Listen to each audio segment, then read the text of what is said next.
49 memorials, same time the stadium was. Remember the folks who died valiantly in the First and Second World Wars.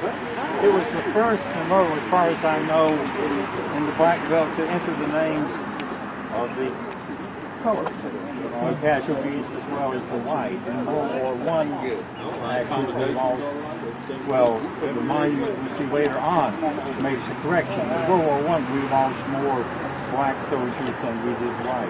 Okay. And mainly because of the Spanish flu. Most of our black soldiers were fresh from the country that had no exposure to diseases. The flu went through their ranks like a hot knife through butter. You see the same names generation after generation. There's a John T. Melvin, third from the top on here. We go on the other side of World War I, down from the Melvin, fifth from the top. Cleared up like this. Well, Melvin actually will probably do a monument on him later. He was the first naval officer to die in World War I, drowning in the Atlantic.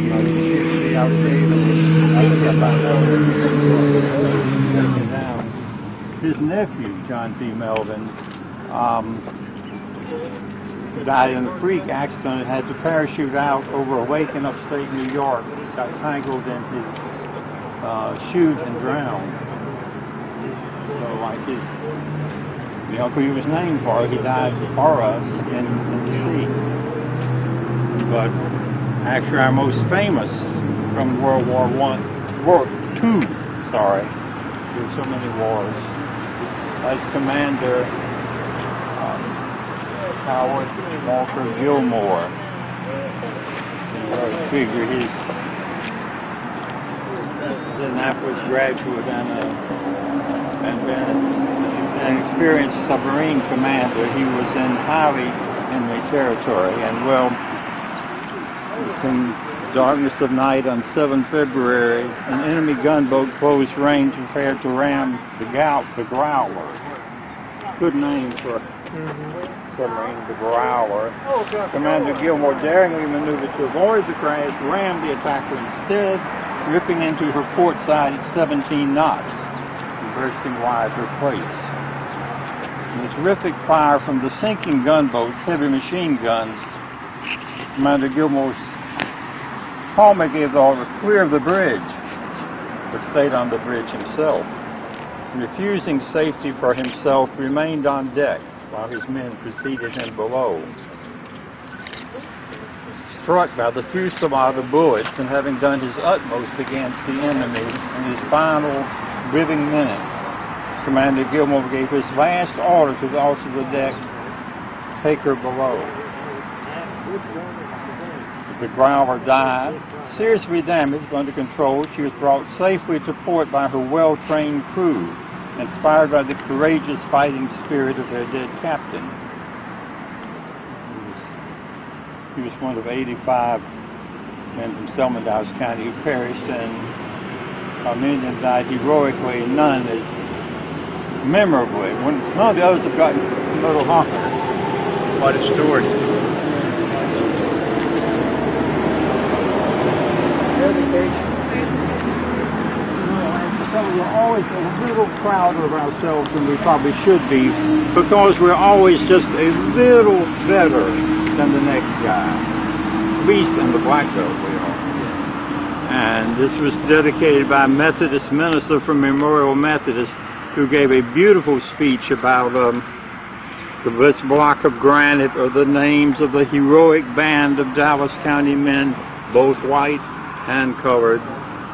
Let it be known that here in the deep South we honor them impartially. They were each and all true Americans. They each and all wore the uniform of their country. They each and all died defending our rights. They each and all will be remembered with sorrow and pride. And when was that speech given, sir? 1949, Veterans Day, November the 11th, 1949. Of course, had its speech been given for the monument erected 20 years later, if we wouldn't have listed white and colored separately, that, well, the two other monuments to Korea and to Vietnam in 1983 elected, again on Veterans Day. There's no distinction whatever. A black friend of mine expressed some distress over this. He said, "Oh, Alston, we finally had a war in which more black troops died than white, and you can't tell from the monument." I said, "Well, we had too many people dying in these wars anyway, regardless." And the American Legion went back and found the monument it originally erected in 1929, which we'll be seeing later, and added the names of the 25 blacks who had died, who had been left off the initial list. The 20s was the great era of the Klan. It was a different world. And actually the Klan hated the Legion. It was neutral. They were about, in 1927, the Klan had elected a governor of Alabama and a U.S. senator, and that other one in their pocket. And they were about to decide to take on the American Legion for not being American enough. You know why that was? The Selma chapter of the Legion had selected a Jewish veteran to represent it at the national conference. Well, the Klan was not going to stand for that. Fortunately, for the Klan to take on the American Legion on being American, it's like ramming their heads into a brick wall. It didn't work, and the Klan went steadily downhill in Alabama after that. I mean, some things are sacred. And I'll share a story about that too, if I may. Please do. In Indianapolis, which is our home of the American Legion, there was a big march, and I think it was 1926, and they were marching on the traditional route that we march in every parade when we're in Indianapolis and the ones when we're up there. And there was the old Downtown Athletic Club, and there was a group of American Legion members, and they said, "This is wrong."